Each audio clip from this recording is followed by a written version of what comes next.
I'm Kristin Omdahl and welcome back to my studio. In this series of videos, I'm going to show you how to make this beautiful triangular shawl. It's one of the projects from my new book, Motif Magic, the Meri Crochet Shawl. There is something so hypnotic to me about square motifs turned on the diagonal to create a diamond formation fabric. In order to have smooth edges, additional shaped motifs are required for this style of construction. Deconstructing motifs broadens the designing horizon in so many different ways. In the first video, I'm going to show you how to navigate through the pattern. We'll start by reading the description, which will give you a flavor for what the shawl is going to be, and then we'll go through all of the details of what you'll need. In the second video, I'll show you how to create the motifs. In the third video, I'll show you how to join the motifs to the other motifs. And in the final video, I'll show you how to block this beautiful shawl in Wrapture All Natural Delicate Wash. Let's get started. To begin the square motif, we're going to tie our yarn to our crochet hook. Please use whichever method you prefer. You can use a slip knot, a square knot. There's no wrong way to tie your yarn to your crochet hook. And we're going to start with a chain 4. Slip stitch to the first chain to create a chain 4 ring. The first round begins with a chain 5, which counts as a double crochet chain 2, and now we're going to double crochet into our chain 4 ring. Yarn over your hook, insert your hook into the ring, yarn over, pull up a loop, yarn over, pull through 2, yarn over, pull through 2, chain 2, and double crochet again in the same ring.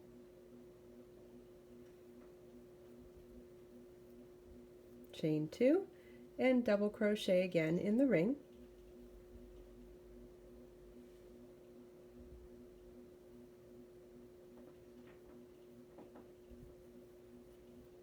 You want to repeat this until you have 8 double crochets in the ring.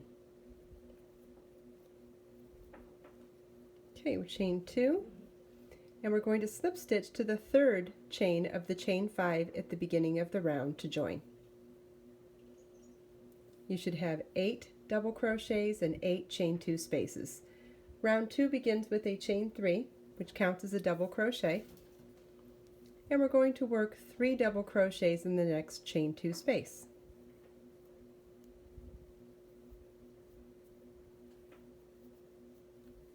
Double crochet in the next double crochet, and 3 double crochets in the next chain 2 space.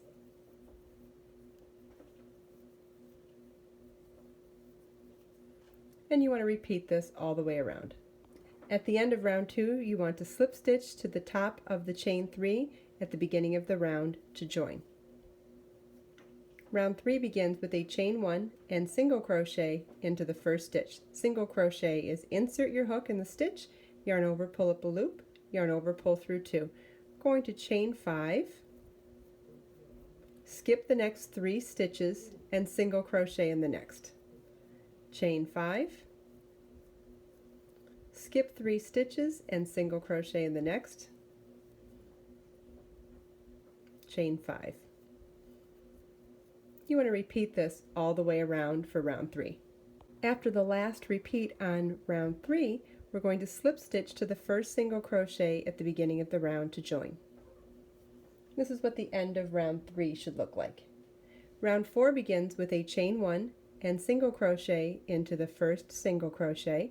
Then in the next chain 5 space, we're going to work half double crochet, which is yarn over your hook, insert your hook in the space, yarn over, pull up a loop, yarn over, pull through 3, chain 1, double crochet, yarn over, insert your hook in the space, yarn over, pull up a loop, yarn over, pull through 2, yarn over, pull through 2, chain 1, then treble crochet in the same space, yarn over twice, insert your hook in the space, yarn over, pull up a loop, yarn over, pull through 2, yarn over, pull through 2, yarn over, pull through 2, chain 1, double crochet in the same space, chain 1, half double crochet in the same space, and single crochet in the next single crochet.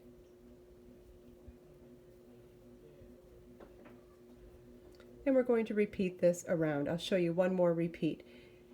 Half double crochet in the chain 5 space, chain 1, double crochet in the same chain 5 space, chain 1, treble crochet in the same space, chain 1, double crochet in the same space, chain 1, half double crochet in the same space, and single crochet in the next single crochet. And you want to repeat this all the way around. On the last repeat of round 4, we're going to skip the last single crochet and replace it with a slip stitch into the first single crochet at the beginning of the round to join. And this is what the end of round 4 should look like.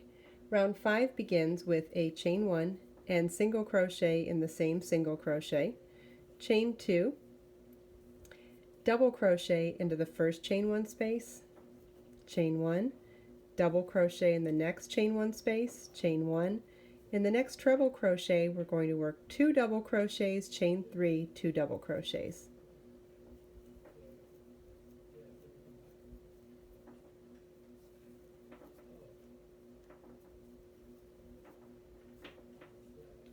Chain 1, double crochet in the next chain 1 space, chain 1, double crochet in the next chain 1 space, chain 2, and single crochet in the next single crochet. And you want to repeat that all the way around. On the last repeat, we're going to replace the last single crochet with chain 2 slip stitch to the first single crochet at the beginning of the round to join.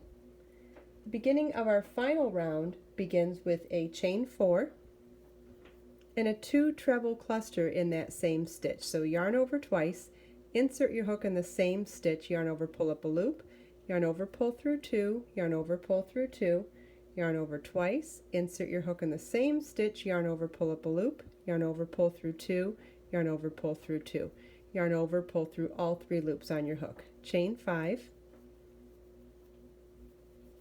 3 double crochet cluster into the next chain 3 space,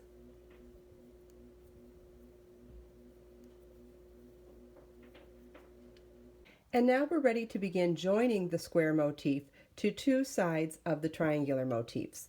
So in the next chain 7 space, we're going to begin joining to the corner of this motif, and as we go along, we're going to be joining along this edge to the next corner and joining here, then joining along this side of this motif to that next corner. So at this point, we're going to replace our chain 7 space with a chain 3, slip stitch into the center chain of this motif's chain 7 space. Let's get the yarn on the other side. There we go.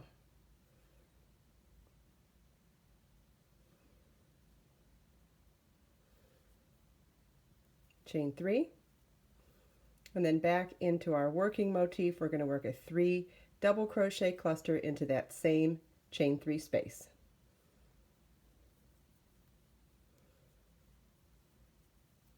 Now we'll be replacing our next chain 5 with a chain 2, slip stitch into the previous motif's chain 5 space, chain 2, and then come back to our working motif and work a 3 treble cluster into the next single crochet.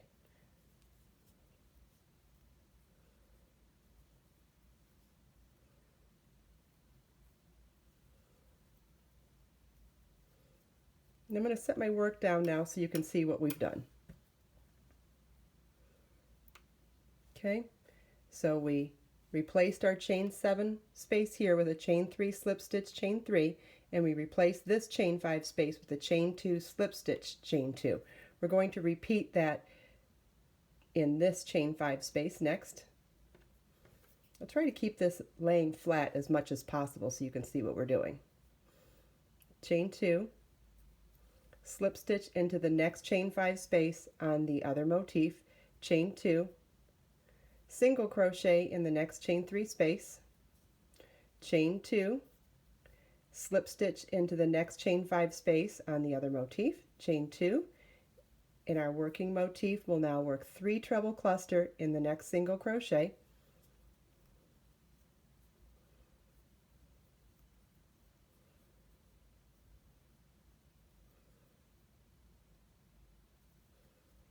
chain 2, slip stitch into the next chain 5 space on the other motif, chain 2, 3 double crochet cluster in the next chain 3 space on our working motif. And I'm going to set this down again so you can see where we're at. I use different colors for each motif to help recognize what you're doing and where you're joining. For anybody that's interested in these particular colors of Be So Fine yarn, this would be Caribbean Turquoise, Lavender's First Romance, and Tropical Hot Coral. Okay, we're ready to join in our corner here, so we're going to replace our chain 7 with a chain 3 and slip stitch into the center chain of the motif here. But these motifs are already joined, so you want to join into the same chain that the second motif joined into the first, so that you're all working into the same chain. It makes for a tighter join and it just gives a more professional look. Chain 3, so now we have the chain 3, slip stitch, chain 3, and we'll come back to our working motif and work a 3 double crochet cluster into that same chain 3 space. Okay, and I'll set this back down so you can see what it looks like. Okay, so everything we did across here, we're now going to do across to this corner. So we'll be replacing our next chain 5 space with a chain 2, slip stitch into the adjacent motifs, chain 5 space, chain 2, 3 treble cluster in the next single crochet,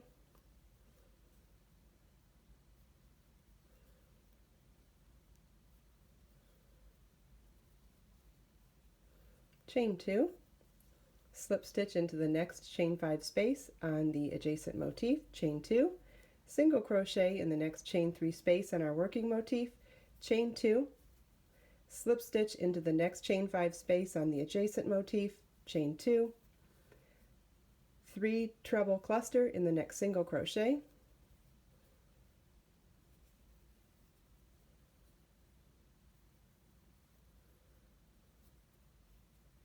chain 2, slip stitch into the next chain 5 space on the adjacent motif, chain 2, 3 double crochet cluster in the next chain 3 space on the working motif, chain 3, slip stitch into the center chain of the next chain 7 space on the adjacent motif, chain 3, 3 double crochet cluster into the same chain 3 space on our working motif. I'm going to set this down again now so you can see where we're at. We've now joined our square motif on 2 sides of 2 different triangles, and now for the remainder of this motif we will not be joining at all. We'll just be working our round normally. Chain 5, 3 treble cluster in the next single crochet,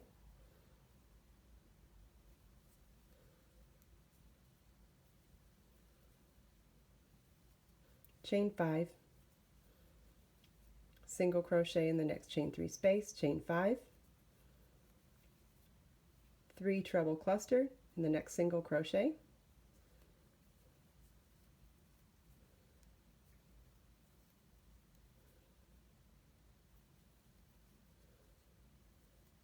chain 5,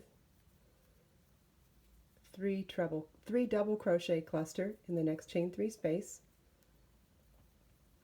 chain 7, 3 double crochet cluster in the same chain 3 space, chain 5, 3 treble cluster in the next single crochet,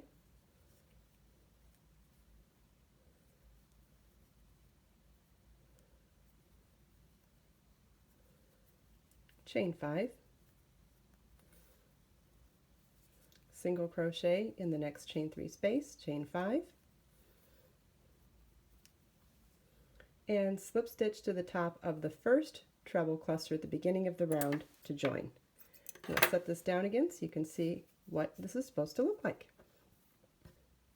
So you can see we joined our square motif on 2 sides to 2 different triangular motifs. The beauty of this project is by starting the entire project with the triangle motifs on top, it means all square motifs will be joined exactly the same way for the remainder of the project. You'll always be joining it on two sides to two different motifs as we go. And I'll show you in the schematic here. So you can see by joining the triangles first, each of the square motifs will all need to be joined on two sides as you go. So you don't have to wonder if this is a one side or a two side. They're all done exactly the same way for the entire project. You want to weave in your loose ends, and in the next video I'll show you how to block this beautiful shawl in all natural delicate wash Wrapture. If you have any questions about this video, please leave them for me in the comments, and make sure to watch the next video in the series to learn even more about making the Meri Crochet Motif Shawl. Let us make time to create, share, and inspire today and every day. I'll see you in the next video.